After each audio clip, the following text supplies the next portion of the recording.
Bonjour, bonjour à tous. Nous sommes de retour sur le plateau d'Acteurs Publics TV, ici à Clermont-Ferrand pour la 31e Convention nationale des intercommunalités.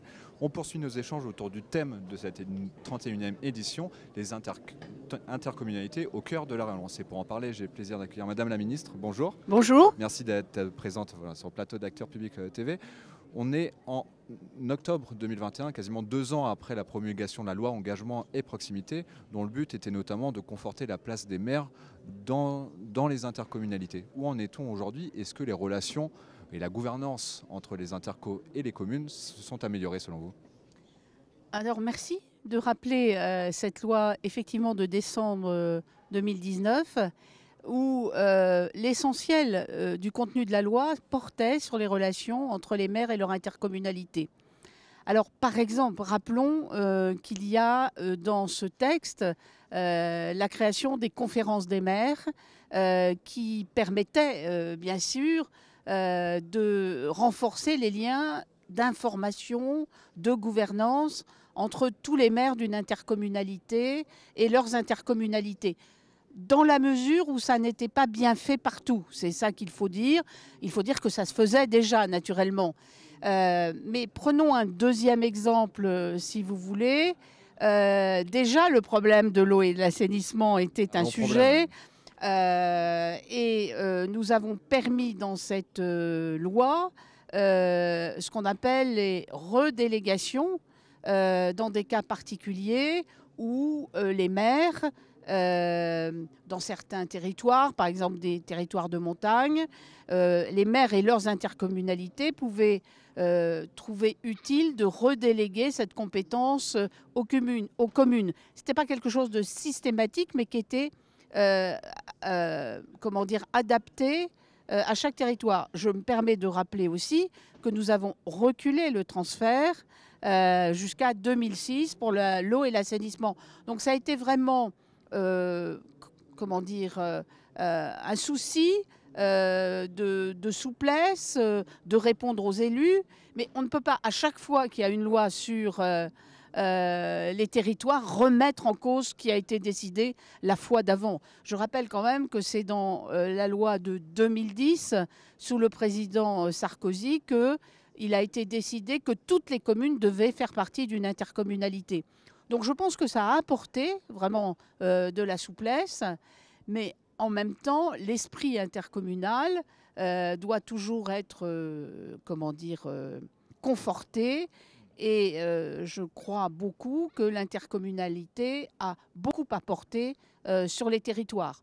Pour avoir vécu la période hantée comme maire, il fallait se rappeler quand même les combats qui étaient menés, par exemple, pour avoir une entreprise chez soi, parce que la ressource de la taxe professionnelle était liée uniquement au lieu d'implantation de l'entreprise, alors que les salariés qui y travaillaient habitaient toute l'intercommunalité, enfin plusieurs communes de l'intercommunalité. Ça a été un gros progrès de péréquation sur un territoire. Vous l'avez évoqué, la loi de 2019 était censée remédier un petit peu aux irritants de la loi NOTRe de 2015. Est-ce que, néanmoins, ça peut pas, certains ont pu critiquer la loi de 2019 en la considérant comme une espèce de coup d'arrêt à la marche forcée des intercos? Qu'est-ce que vous répondez à ça? Pardon, la loi de 2019 ? De 2019, avec tous ces assouplissements, ce renforcement du rôle des maires, est-ce que c'est le retour en force des communes dans les intercos? Je crois que c'est le respect des communes dans les intercos. En fait, je rappelle toujours ce que disait Jean-Pierre Chevènement, qui a donné une accélération à l'intercommunalité. Il disait les communes se rassemblent comme dans une coopérative. Il disait une coopérative de communes pour partager sur un bassin de vie les richesses ou les pauvretés des uns et des autres. Dans beaucoup d'autres domaines, on le fait. Dans l'habitat, sur l'habitat social, la loi SRU oblige aussi à une meilleure répartition du logement social sur un territoire. Donc, je veux dire, on voit bien que c'est quelque chose qui est dans le sens de l'histoire. Et lors de son intervention tout à l'heure, le président de la DCF, Sébastien Martin, a présenté donc, une sorte de manifeste, l'appel de Clermont, avec des propositions pour les candidats à la présidentielle pour appeler à conforter le rôle de l'intercommunalité au niveau départemental. Que répondez-vous? Faut-il conforter cet élan intercommunal? Et de quelle manière peut-être? Moi, je pense qu'on ne peut pas revenir en arrière, qu'on ne peut pas détricoter cette politique qui a beaucoup apporté sur les territoires. Enfin, on voit bien des équipements d'importance comme des piscines se sont construits sur les intercommunalités.